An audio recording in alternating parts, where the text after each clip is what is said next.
तो जिस डॉक्टर को मैंने बोला था कि मतलब जिन्होंने मुझे बोला था कि वो वेट लिफ्टिंग नहीं कर पाएगा, मैंने जाके उसको मेडल दिखाया। मैंने कहा ये देख मेडल आया। माई लेफ्ट की ये जो नी थी वो नी पूरी घूम के यहाँ पर हो गई। अब अगर हम कहें BCAAs, इट्स मतलब BCAA तो एक महंगा ग्लूकोज कह सकते हो आप उसको कि ACL was like 2 millimeter away from being torn. I wanted to be best athlete of my school and 110 kg तक मेरी स्पॉट लगवा दी और मेरे से लग भी गई। अगर मैं स्पोर्ट में ना जाता तो मैं मॉडलिंग में चला जाता।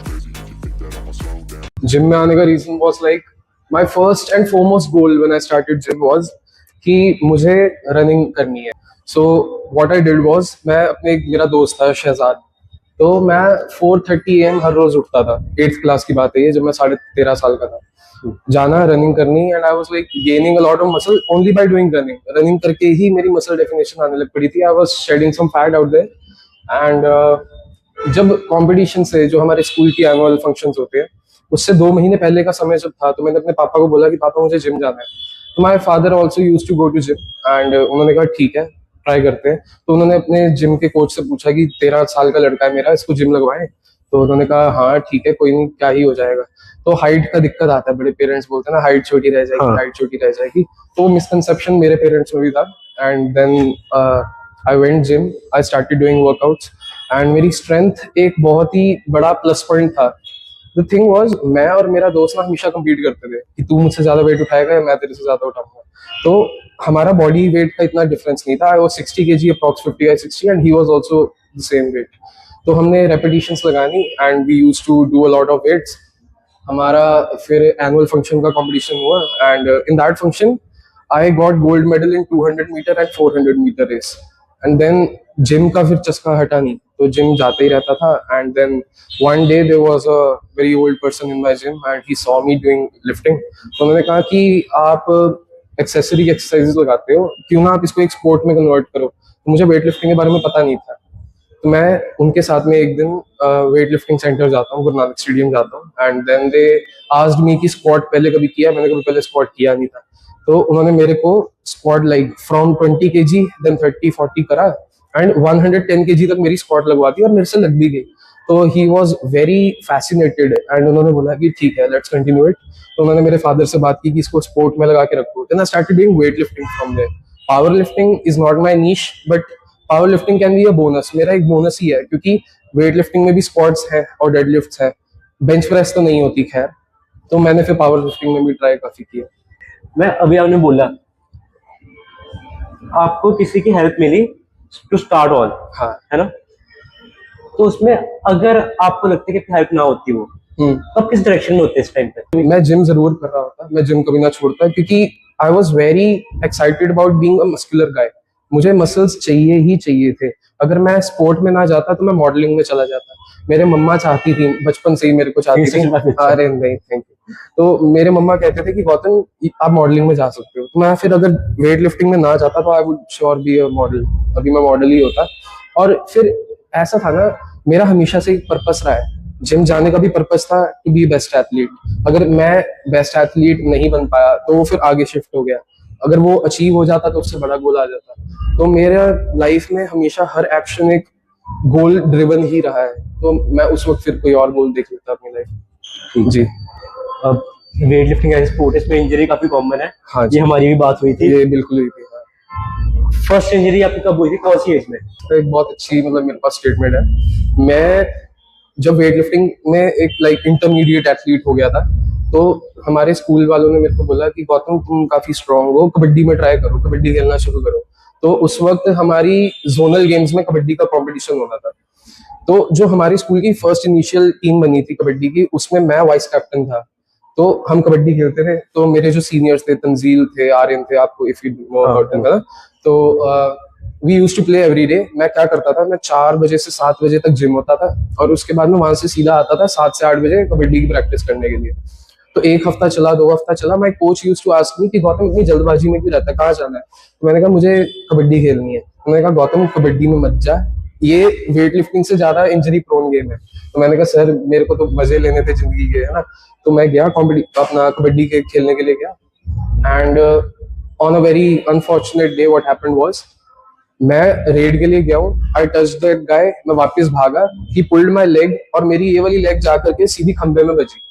And what happened was my left की ये जो नी थी वो नी पूरी घूम के यहाँ पर हो गई, और वो इतना जोर का बैंग था कि सारे टीचर्स वगैरह वहां पर इकट्ठे हो गए कि इतनी जोर से बजा, देखे जाके मैं लेटा हूँ, मेरे को बिल्कुल होश नहीं है हुआ क्या है, मेरे को जैसे ही थोड़ा बहुत होश वापस आया तो मेरी ये नी डबल साइज में हो गई थी इतनी। और मेरे को फिर मेरा रिसेंटली कंपटीशन भी आने वाला था, मैंने खेलो इंडिया गेम्स, सॉरी खेलना वतन पंजाब दिया, if you know about that, हमारी स्टेट लेवल पे गेम्स होती हैं, तो उसमें जाना था। तो भाई मेरे को ये था गौतम तो तू चल ही नहीं पा रहा, उन्होंने चलवाने की कोशिश की, उन्होंने कहा चल खड़ा हो, ट्राई तो कर खड़े होने का, मेरा बिल्कुल वजन नहीं आ रहा। तो मैं अपने दोस्तों के साथ में घर पहुंचता हूँ, और घर जाके मैंने बोला मम्मा मेरा ना बाइक एक्सीडेंट हुआ है। तो उन्होंने कहा बेटा बाइक एक्सीडेंट तो नहीं लग रहा, कट वगैरह तो कहीं नहीं लगे, क्या हुआ? हम वहां से फिर डॉक्टर के पास में गए, डॉक्टर ने देखा, उन्होंने कहा कि ये बहुत सिवियरली आपका जो नी का जॉइंट है वो क्या डिसलॉज हुआ है। तो उन्होंने कहा इसकी एक्सरे करवाओ, एंड देन दे आस्क्ड, तो एसीएल जो था मेरा, बाय गॉड्स ग्रेस मैं इतना मतलब हो गया था, मस्कुलर हो गया था और मेरे मसल्स काफी मैच्योर हो गए थे कि ACL was like 2 millimetre away from being tone, वो फट जाना था लेकिन 2 मिलीमीटर से वो बच गया। तो उन्होंने उसको वापस अपनी पोजीशन पे लगाया घुटने को। तो मैं ऑलमोस्ट 1.5 महीने के लिए बेड रिडन था, और मेरे डॉक्टर ने बोला था कि ये 6 महीने तक तो रनिंग वगैरह चल भी नहीं पाएगा, वेट लिफ्टिंग तो लाइफ लॉन्ग खत्म है। अब मैं ठहरा थोड़ा तेज दिमाग का, तो मैंने जैसे ही मेरा पैर चलना शुरू हुआ मैं जिम वापस पहुंच गया, मैंने कोच को बताया नहीं कि कोच सर ऐसे ऐसे हुआ है। मैंने लिफ्टिंग शुरू करी, जो मेरा कंपटीशन आना था मैंने वो कंपटीशन में पार्ट लिया, और मेरा फिर स्टेट में गोल्ड मेडल भी आया था। कहना ठीक है, फिर उसके बाद मैं फिजियोथेरेपीज हूँ, मेरी ऑलमोस्ट आने वाले 3 महीने फिजियोथेरेपीज चली थी, एंड फिर बैक टू। ये बात कोच को पता? ये बात कोच को मैंने रिसेंटली ही बताई है, और फिर मैंने बोला, कहते मैंने कहा ही था कबड्डी में जाएगा चोट लगेगी, बट वो मतलब वो कोर्स ऑफ द गेम नहीं था, वो अनफॉर्चुनेटली वो खंबे में पैर लगना ही था, हाँ। किस्मत ही थी। बट ये मेरी लाइफ की सबसे सीवियर इंजरी में से एक है, कि मेरी पूरा करियर खत्म हो सकता था स्पोर्ट्स का। बट यार ये चीज मेरे को काफी फैसिनेट लगी, डॉक्टर ने बोला वेट लिफ्टिंग नहीं कर पाएगा, स्टेट लेवल पे जाके गोल्ड मेडल, बिल्कुल गोल्ड मेडल लेके आया। मेरे कहीं ना कहीं माइंडसेट बात आ जाती है। मेरे पेरेंट्स मेरे साथ में थे उस कंपटीशन में, my mamma was always chanting Gautam मत लगा, मत उठा, वेट मत उठा, कोई बात नहीं, नहीं आएगा ना मेडल, रहने दे। But still I went, and फिर जब मेरा मेडल आया my father was so happy, he was so happy. वो हर बंदे को फोन मार के, ओए गौतम का गोल्ड आया, गौतम का गोल्ड आया। वो मेरी लाइफ का वेट लिफ्टिंग में पहला गोल्ड था, आफ्टर इंजरी वो वहां पे आया। Like I was just preparing, और मैंने कहा कि हाँ मैं इस लेवल पे आ गया हूँ, नाउ आई कैन कम्पीट। पहले चोट लगी, फिर चोट से उभरे, और फिर गोल्ड आ गया। ऑसम। आपने इनिशियल ट्रेनिंग अपने कितने जिम स्विच कर चुके हो आप ऐसे? मैं आज तक 4 जिम स्विच कर चुका हूँ, 3 लोकली थे और एक मेरा गुरु नानक स्टेडियम था, गुरु नानक स्टेडियम से मैं फिर रतबाग गया। ठीक है। हाँ जी।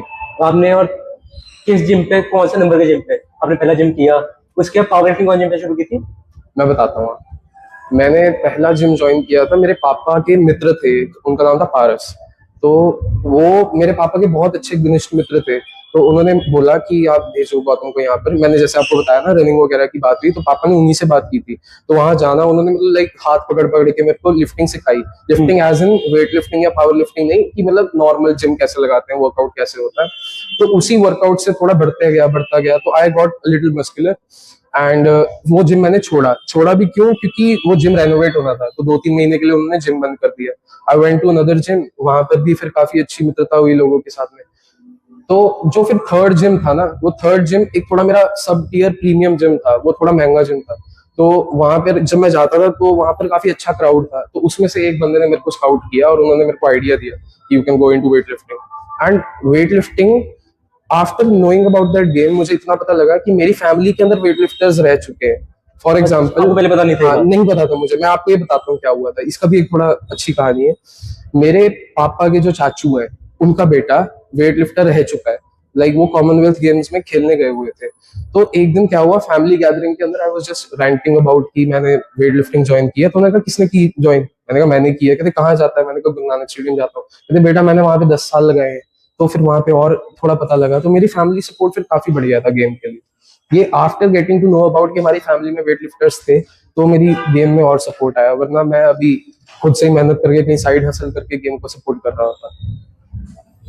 फैमिली सपोर्ट काफी अच्छा मिलता है, अच्छी चीज है। And it is, I am very fortunate कि मेरे पेरेंट्स अलाउ करते हैं। लाइक मेरा जो यंगर ब्रदर है, if I tell about him, मैं उसको पर्सनली ट्रेन किया है वेट लिफ्टिंग में.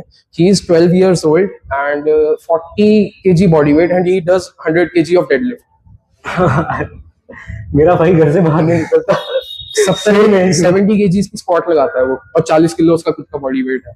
So like I can say कि lifting is in our bloodline. My father also goes to gym. I also go and then my brother is into this game ना. तो मुझे काफी मतलब proud भी फील होता है इस चीज को लेकर के. Yeah, that's it. Okay. Next,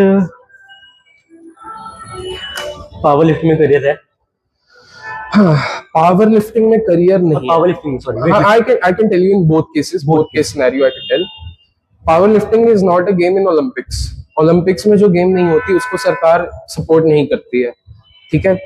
अब जो गेम ओलंपिक्स, अब आप देखिए हमारे यहाँ पर एक गवर्नमेंट ने सिंपल स्कीम बनाई हुई है कि जो इंटरनेशनली रिप्रेजेंट करते हैं किसी स्पोर्ट में उनको grade A grade B officer की नौकरी मिलती है.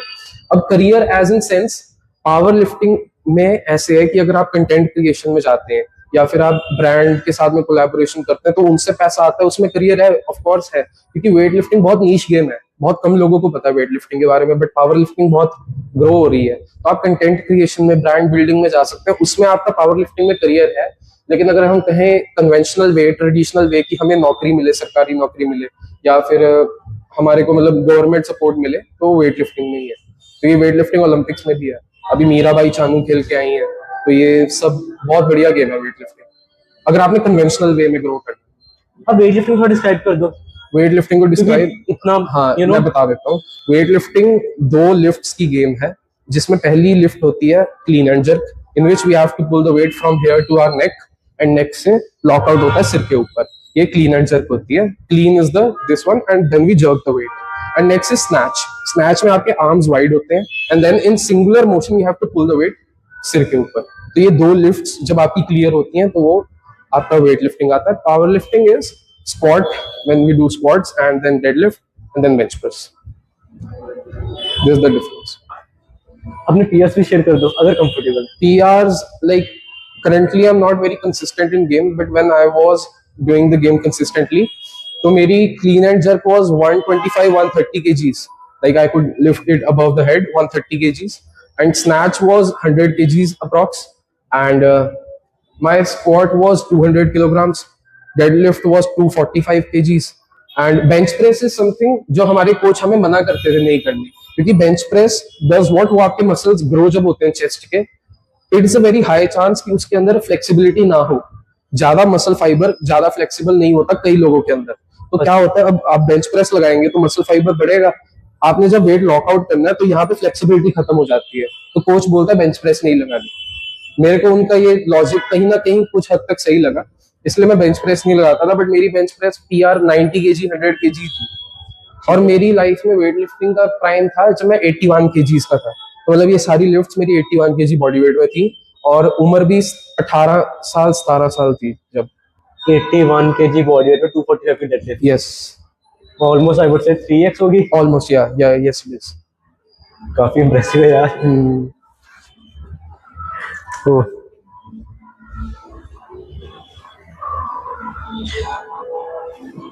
पावर लिफ्टिंग स्टार्ट करने के लिए अगर कोई नया आदमी है, काफी यंगस्टर्स आते हैं पावर लिफ्टिंग, वेट लिफ्टिंग इनसे इंस्पायर होते हैं. आपको थोड़ा बहुत दोनों का एक्सपीरियंस है, बिल्कुल स्ट्रेंथ है आप में. जी. तो कितना टाइम उन्हें जनरल फिटनेस करनी चाहिए, फिर उसके बाद कितना टाइम उन्हें ट्रेन करना चाहिए कि उसके बाद वो कम्पीट कर सके, उसे ट्रेन करो.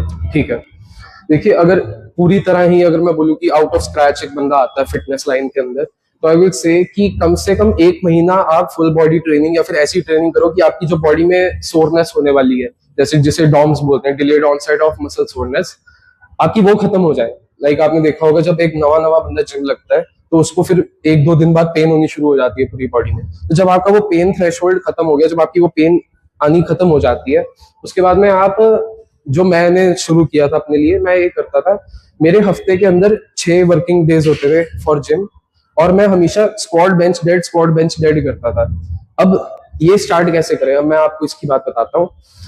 आपका जब 1 महीने का ये पेन वाला खत्म हो गया सारा फेज, तो आप अपनी 1 रेपिटेशन मैक्स पता करो कि आपकी स्क्वाट में कितनी मैक्स है, डेडलिफ्ट में कितनी है और बेंच प्रेस में कितनी है. एग्जाम्पल, अगर आपकी 100 किलो डेडलिफ्ट निकल के आती है 1 रैप मैक्स, ठीक है, तो आप 75% के 5 रैप 3 सेट कर सकते हैं मंडेज को। उसके बाद में वो 85% रेपिटेशन कम हो गया, सेट्स बढ़ गए, ठीक है। Next week you are doing light work, 60% high reps high sets, उसके बाद में थोड़ा हैवी वर्क 80%। इसका I can give a like whole programme ऐसे लिख करके मैं दे सकता हूँ, बट ये चीज है कि आपने 1 रैप मैक्सिमम निकालने के बाद में 2-3 महीने उसके कम वेट में ट्रेन किया, और 2-3 महीने में when you are very comfortable in that weight, you then check your 1 rep max again, और वो बहुत ज्यादा बड़ा होगा एज अ न्यूबी पर्सन जो होगा। लाइक फॉर एग्जांपल, जब मैंने आपको बताया 110 किलो स्क्वाट थी, तो जब मैं लो वेट पे हाई रेपिटेशंस और हाई सेट्स लगाता था, तो 1-2 महीने बाद वो मेरी 135 केजी पहुंच गई थी। 25 किलो की जंप अगर हम देखें 1-1.5 महीने के अंदर इन न्यूबी पर्सन, बहुत ज्यादा होती है, ठीक है। तो ये चीजें फिर बढ़ती बढ़ती यही होता है, क्योंकि जब आप टॉप लेवल पे जाते हैं ना, वेट लिफ्टिंग में भी और पावर लिफ्टिंग में भी, तो परसेंटेज ट्रेनिंग हर कोच करवाता है।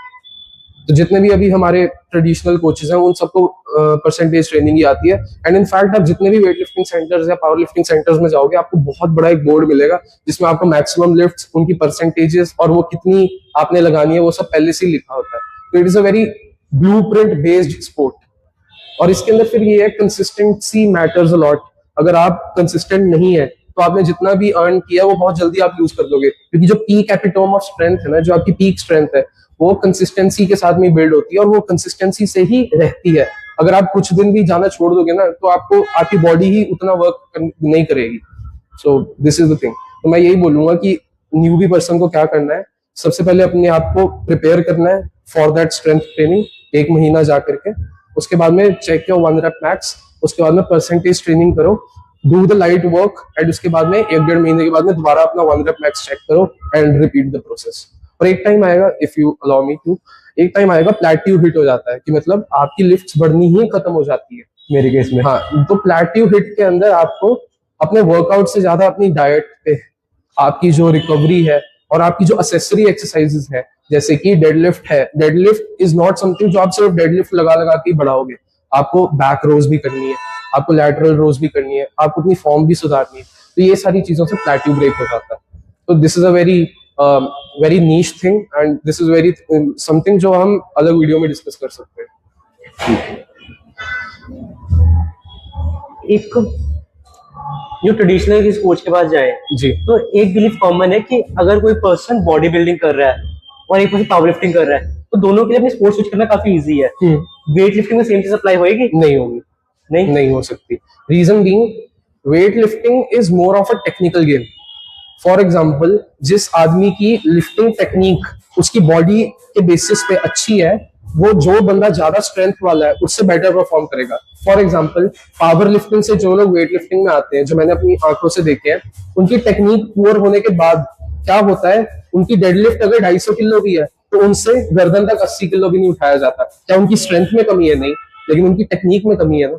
तो टेक्निक बेस्ड गेम है, और जब आप टेक्निक बिल्ड करते करते ओवर द टाइम जाते हो ना, तो आपकी लेग्स ग्रो होंगी, आपकी बैक ग्रो होगी, आपका जो सीएनएस है यानी सेंट्रल नर्वस सिस्टम जो है, वो बहुत ज्यादा ग्रो होता है। लेकिन body building is game of aesthetics, जिसमें आपको जेनेटिक्स भी चाहिए, जिसमें आपको use of performance enhancing drugs भी चाहिए, जैसे स्टेरॉइड्स जिसको हम बोलते हैं, वो भी चाहिए। तो inter switchable game weight lifting कम है पावर लिफ्टिंग के हिसाब से बॉडी बिल्डिंग में जाने। पावर लिफ्टिंग में ऐसा है कि जब आप बेंच प्रेस कर रहे हैं, तो you are training your upper body, and you are doing deadlifts, solely deadlifts, you are training your hamstrings and back etcetera, है ना। तो एक फुल बॉडी बेस्ड स्पोर्ट है। But weight lifting is more of based of your technique and मतलब जैसे आप wait उठा पा रहे हैं। ठीक है। एक काफी कॉमन डिसबिलीफ है, अभी वो फिर से चला है। पीपल बिलीव कि हम जिम में वेट उठा रहे हैं, स्टिफ हो जाएगी बॉडी, बॉडी फंक्शन मूवमेंट्स नहीं कर पाएगी। यहाँ पे आप फंक्शनल मूवमेंट्स कर रहे हो, मतलब मोर ऑफ फंक्शनल मूवमेंट ज्यादा एक्सप्लोसिव पावर बिल्ड कर रहे हो। People believe explosive power real life में ज्यादा काम आएगी। कैसी सिचुएशन आ जाए, कोई 1-to-1 फाइट हो जाए, उसमें एक्सप्लोसिव पावर ज्यादा काम आएगी। अब इसमें माय बिलीफ है, जिस चीज के लिए ट्रेन कर रहे हो, इन द एंड वही चीज काम आएगी। अगर हम बॉक्सिंग कर रहे हैं, तो पर्सन कोई पंचेस ट्रेन करता है, वो माइंड को ऐसे ट्रेन कर रहा है। अब पीपल बिलीव कि एक्सप्लोसिव पावर ट्रेन करो, तो वो हम कहीं भी यूज कर सकते हैं, किसी भी गेम के अंदर। आप मानते हैं? देखो, मैं मैं एक एग्जांपल से समझाना चाहूंगा। जैसे हम कहते हैं gymnastics is the mother of every sport, तो आप जब जिम्नास्टिक्स करते हैं तो उसको मदर ऑफ एवरी स्पोर्ट क्यों बोला जाता है? क्योंकि जब आप एक्सप्लोसिव स्ट्रेंथ पे काम कर रहे हो या फिर आप अपनी फ्लेक्सिबिलिटी पे काम कर रहे हो, वो किसी भी स्पोर्ट में यूज हो सकती है। उसी प्रकार जैसे वेट लिफ्टिंग की गेम है, उसके अंदर अगर आपके पास एक्सप्लोसिव स्ट्रेंथ आ रही है, जैसे मैं स्क्वाट्स कर रहा हूँ काफी वेट के साथ में, तो ऑफ कोर्स सी बात है इन रनिंग मैं अपनी लेग से ज्यादा फोर्स जनरेट करूंगा। तो जिस प्रकार ज्ञान कभी भी जाया नहीं जाता, उसी प्रकार हर स्पोर्ट का एक बेनिफिट है और एक कहीं ना कहीं हल्का बहुत डिसएडवांटेज भी है। अब आपने कहा स्टिफनेस की बात, स्टिफनेस वेट लिफ्टिंग के अंदर एक ऐसी चीज है जो मैंने बहुत रेयरली देखी है। क्यों? क्योंकि स्टार्टिंग से ही हमारे कोचेस ने हमारी फ्लेक्सिबिलिटी पे इतना काम करवाया है कि like even today I can do a full split and all that thing even after being able to lift 200 kgs। ऐसा क्यों है? क्योंकि हमारा बेस ही उस प्रकार से बनाया गया। पावर लिफ्टर्स और body builders are solely focusing on to their sport only, है ना। अब जैसे कि पावर लिफ्टिंग वाला डेड लिफ्ट पे ही फोकस करेगा, लेकिन हमारे कोचेस हमारे को फोकस करवाते थे फ्लेक्सिबिलिटी पे भी। तो आप जिस चीज पे फोकस करेंगे उस चीज में आप एक्सेल होते रहेंगे। एंड माई बिलीफ इज कि एक इंसान को हमेशा हाइब्रिड वे ऑफ ट्रेनिंग करनी चाहिए, कि वो हर चीज में कहीं ना कहीं एवरेज या थोड़ा बहुत अबव एवरेज है। अगर आप एक ही स्पोर्ट जोगे रह जाएंगे तो फिर उसके बाद स्विच करना एंड लाइफ में फिर आगे बढ़ पाना इन टर्म ऑफ फिटनेस थोड़ा मुश्किल हो जाता है।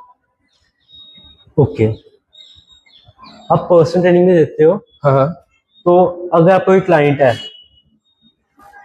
आप फर्स्ट 3 मंथ्स उसका वर्कआउट कैसे रखेंगे? First 3 months, I'll see what are the strengths of that person and where he is lacking. Let's assume for 3 different cases. One is a housewife of nearly 30-40 years, Okay.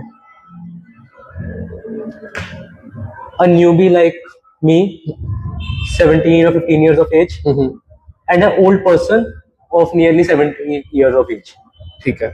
How will I कैसे? हाँ, okay. देखिए, हमेशा अपना एक goal set रखिए। मैं इसका अब आपको मैं इस पे आगे समझाता हूँ। एक 30-40 साल की औरत का गोल क्या है? कि मैं फंक्शन कर सकूं, मतलब अपना मैं घर का काम कर सकूं या फिर whatever she wants to do, right. एक ओल्ड आदमी के लिए ये है कि वो पूरी तरह बेड रिडन ना हो जाए, है ना। तो उसकी भी मतलब उसको चलना फिरना बैठने उठने में दर्द ना हो। और आपकी जो एज की उम्र का बंदा होगा, जो न्यूबी होगा, उसका गोल होगा एस्थेटिक्स, कि मतलब वो मस्कुलर हो, है ना, वो प्रेजेंटेबल दिखे। तो जो बुजुर्ग आदमी होगा उसकी ट्रेनिंग हम सबसे पहले कार्डियो बेस्ड रखेंगे। कार्डियो भी इंटेंस नहीं, आई make him walk on treadmill, ठीक है, आई make him sit and do sit and stands. तो और हल्का बहुत लाइट वेट, जो एकदम एक्सट्रीमली लाइट वेट होते हैं, जैसे कि हमारे पास 2-3 पाउंड के डंबल्स होते हैं, उससे I make him do 40-50 reps की उसकी बॉडी फंक्शन करती रहे। तो ये चीज है। सेकेंडली, जो 30-40 ईयर्स की लेडी है उनको मैं cardio along with weight training करवाऊंगा। More focus would be on cardio just to keep her health very good, क्योंकि हार्ट हेल्थ जो है कार्डियो से ही बढ़ती है। एंड वेट ट्रेनिंग एस्थेटिक्स के लिए मोर इंपॉर्टेंट है। क्यों? क्योंकि मस्कुलर हाइपरट्रोफी जो है वो कार्डियो से ज्यादा होती है वेट ट्रेनिंग में। तो वेट ट्रेनिंग को तो मैं तीनों ही केसेस में निग्लेक्ट नहीं करूंगा, but intensity of weight training would be changing based on the goals they have. And उनका स्टार्टिंग पॉइंट क्या है? Like if I can see you are muscular quite bit, है ना, तो हम वेट ट्रेनिंग और ज्यादा इंटेंस कर सकते हैं। We can go on to conventional training और कंपाउंड ट्रेनिंग। और जो बंदा एकदम ही नया है उसको फुल बॉडी ट्रेनिंग और दूसरी स्प्लिट्स दे सकते हैं। तो splits are also designed on base of गोल।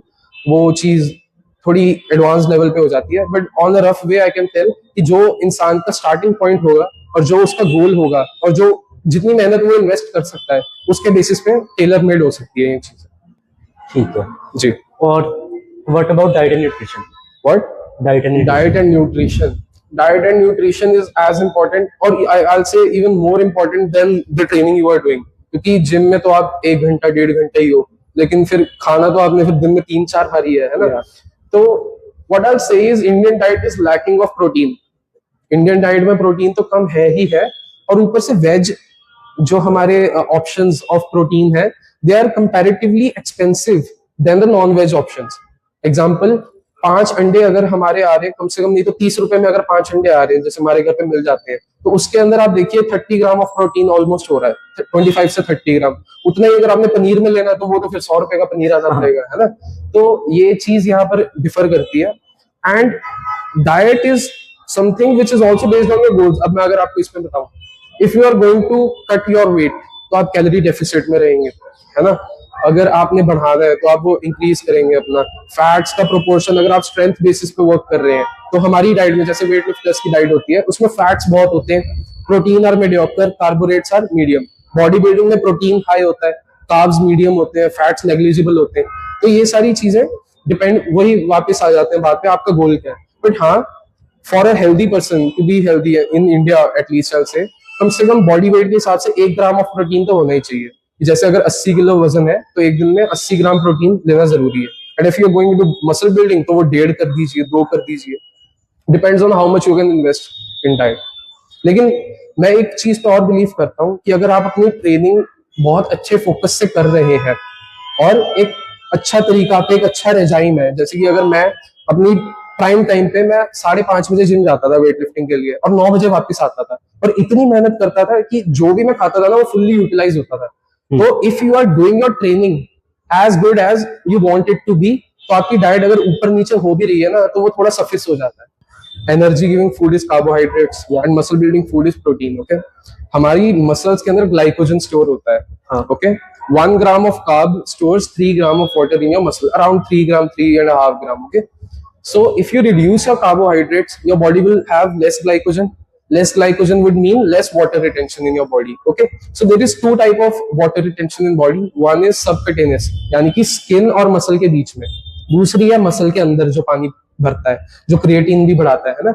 अब आपने जब कार्ब्स को कम किया तो मसल में ग्लाइकोजन कम गया, कम ग्लाइकोजन हुआ तो उसका साइज भी कम हुआ। क्यों? क्योंकि उसमें वाटर कम है ना।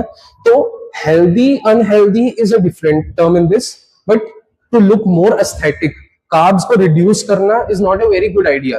आपने देखा होगा बॉडी बिल्डर्स क्या करते हैं, they reduce carbs slowly slowly slowly, they reduce water, everything, sodium.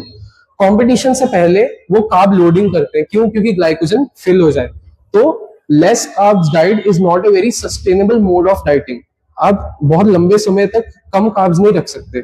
तो जो हम कहते हैं ना कि कैलोरी डेफिसिट करना है या इंक्रीज करना है, तो उसमें गेम घूमती है फैट्स में और प्रोटीन्स में। Carbs are very constant, but what is reduced and increased is the amount of fats you are taking. अब फैट्स आप पूरी तरह खत्म भी नहीं कर सकते क्योंकि your testosterone is build from fat. Okay, हर जितना भी हमारा बॉडी में हार्मोन्स होते हैं वो सब बनता ही फैट से है। तो ये चीजें हैं। अब like if you are 55 kilograms of body weight, आपका कितना बॉडी वेट है? 60 इफ यू है ना 60, तो 1.5 टाइम्स अगर आपका है protein is more than enough. जो 2 ग्राम्स कहते हैं या 2.5 ग्राम्स कहते हैं, they are extremely epitome level of athletes जिनकी diet extremely tailor made by world class coaches होती है। अगर आप इंडिया में रह करके 1 या फिर 1.5 गुना ले पा रहे हैं ग्राम्स में प्रोटीन, तो मोर देन इनफ है।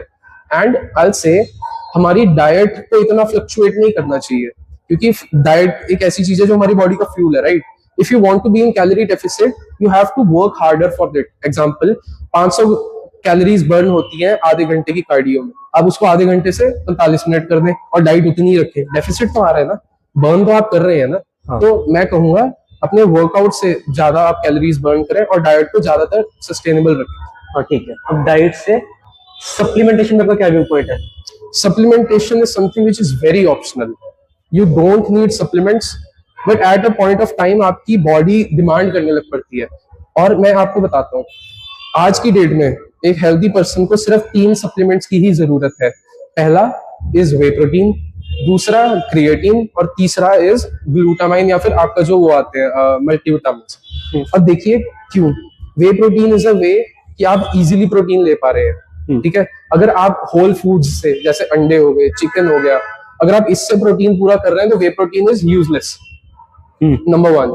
Number 2, creatine is something which I recommend personally, क्योंकि क्रिएटिन जो है वो जनरल फिटनेस के लिए रिकमेंड होएगा। हाँ बिल्कुल, मतलब जो आदमी जिम नहीं भी जाता उसको भी क्रिएटिन लेना चाहिए। क्यों? क्योंकि क्रिएटिन इज समथिंग जो आपकी एनर्जी प्रोडक्शन को बढ़ाता है, एटीपी को बढ़ाता है। So what is ATP? ATP is adenosine triphosphate. 3 phosphates होते हैं। जब आपकी बॉडी ने वो एक मॉलिक्यूल यूज कर लिया तो वो डाइफॉस्फेट बन गया, 2 मॉलिक्यूल्स हो गए। वो एक मॉलिक्यूल एक्स्ट्रा कौन देगा? वो क्रिएटिन हमारी बॉडी में एक एक्स्ट्रा फॉस्फेट का मॉलिक्यूल प्रोवाइड कर रहा है। So I will say creatine is something which every person should take. And multivitamin is for कि अगर हमारी डाइट में विटामिन पूरे नहीं हो रहे तो ठीक है। अब अगर हम कहें BCAAs, इट्स मतलब BCAA तो एक महंगा ग्लूकोज कह सकते हो आप उसको। कुछ भी नहीं है वो, BCAA सिर्फ ये चीज है। Pre workout is also optional, लेकिन अगर आप किसी दिन बहुत थके हुए हैं या फिर आपसे वर्कआउट आपको पता है आज के दिन नहीं होना, but you want to be discipline, तो आप उस दिन प्री वर्कआउट ले सकते हैं। बाकी जितने भी दुनिया भर के सप्लीमेंट्स हैं वो these are just utter waste of money. ठीक है। से सप्लीमेंट्स सप्लीमेंट्स भी अगर आपके पास में इनफ पैसे हैं और आपकी डाइट पूरी नहीं हो पा रही, तो आपको सप्लीमेंट्स फिर तब लेने चाहिए। सप्लीमेंट नाम में ही सप्लीमेंटेशन है, दैट्स द थिंग। चलो, इसमें भाई प्री वर्कआउट हमने बात की जी। अब प्री वर्कआउट में बताता हूँ मैं क्या नोटिस करता हूँ। काफी मेरे फ्रेंड ग्रुप में अब वो प्री वर्कआउट को कूल लगने के लिए लेते हैं। कूल लगने की शॉर्ट, अब प्री वर्कआउट में ले रहे हैं मॉन्स्टर ड्रिंक। हाँ, मॉन्स्टर ड्रिंक, जिम पे आए, कैन उठाया, पी ली। और कूल लगना है, मॉन्स्टर के अंदर एक मसल बेस का डब्बा खोल, चलो ब्रांड का नाम नहीं लेते, अरे हाँ। डब्बा खोला, मॉन्स्टर के अंदर डाल दो, कूल लगने के लिए। अब उसके बाद एक बंदा मेरे नोन में, उसने मॉन्स्टर प्री वर्कआउट के 2 स्कूप पी लिए। फर्स्ट टाइम वर्कआउट नहीं है प्री वर्कआउट, ठीक है। प्री वर्कआउट 2 स्कूप पहली बार में लग गया वर्कआउट करने। 3 घंटे वर्कआउट किया, 3 घंटे वर्कआउट करने में मेरे को कॉल आ रहा है, भाई खुजली हो जा रही है। ठीक है, कैसे शादी करूं इसे? तो इसमें आप मेरे को एक्सप्लेन करते हैं, एक उस केस के अंदर जो पहले उस पर्सन ने कॉल किया, उसको मेरे को कैसे रिएक्ट करना चाहिए उस पे, और सेकंड इसके साइड इफेक्ट्स। ठीक है। अब pre workout is majorly composed of L-citrulline और बीटा एलेनाइन एंड कैफीन। तो ये जो मेन 3 चीजें, अब इनका मैं आपको पर्पस बताता हूँ। Caffeine wakes you up, promotes alertness. L-citrulline promotes nitric oxide, आपकी बॉडी के अंदर पंप अच्छा आता है, ब्लड फ्लो बेटर होता है। तो बीटा एलेनाइन क्या करता है, वो आपकी एंड्योरेंस को बढ़ाता है, लेकिन उसकी एक डाउन साइड ये है कि वो बॉडी में खुजली लेके आता है, लेकिन वो खुजली हार्मफुल नहीं है। इट्स अ साइन कि वो अच्छे से हिट हो रहा है। अब प्री वर्कआउट जैसे आपने कहा 3 स्कूप लिए या जितने भी स्कूप लिए उसमें, है ना, कैफीन इज समथिंग जिसकी टॉलरेंस बिल्डअप बहुत जल्दी होती है।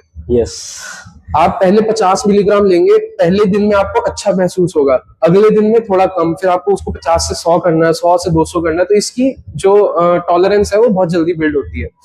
प्री वर्कआउट, अब आपने कहा कि जैसे कैसे रिएक्ट करना है।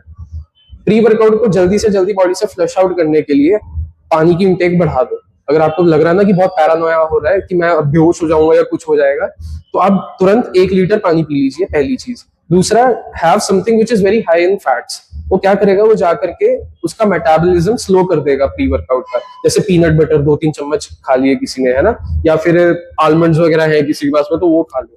तो ये चीज एक मतलब हेल्पफुल हो सकती है इमरजेंसी केस सिनेरियो में। लेकिन प्री वर्कआउट के साथ में भी अपना जो बीपी है, बीपी इन द सेंस जो हमारी हार्ट रेट है, उसको चेक करना चाहिए। अगर वो 150-160 से ऊपर जा रही है, तो फिर सिट डाउन हो जाओ, लेट जाओ, लाई इन अ कूल प्लेस, एंड उसके बाद में वो कम करो एंड गो होम। वर्कआउट लगाने की जरूरत नहीं है। तो pre workout is something which can be very dangerous, इसलिए हमेशा आधे स्कूप से शुरू करो and go to maximum 1 scoop, उससे ऊपर जाने की जरूरत नहीं होती। एंड प्री वर्कआउट भी रेगुलरली नहीं लेना चाहिए, हफ्ते में 2 दिन लिया, 5 दिन छोड़ दिया, ऐसे है। ओके। नॉलेज कहाँ से बिल्डअप करते हो? नॉलेज रिलेटेड टू स्पोर्ट्स और स्पोर्ट्स, हेल्थ, न्यूट्रिशन। ठीक है, देखिए, your company matters a lot in fitness. पर मैं एक चीज आपको बोलूंगा कि मैं आज तक फिटनेस लाइन में 5 साल से हूँ, लगभग 5-6 साल से हूँ, लेकिन मैंने फेस टू फेस किसी पर्सन से valid fitness related advice receive नहीं की।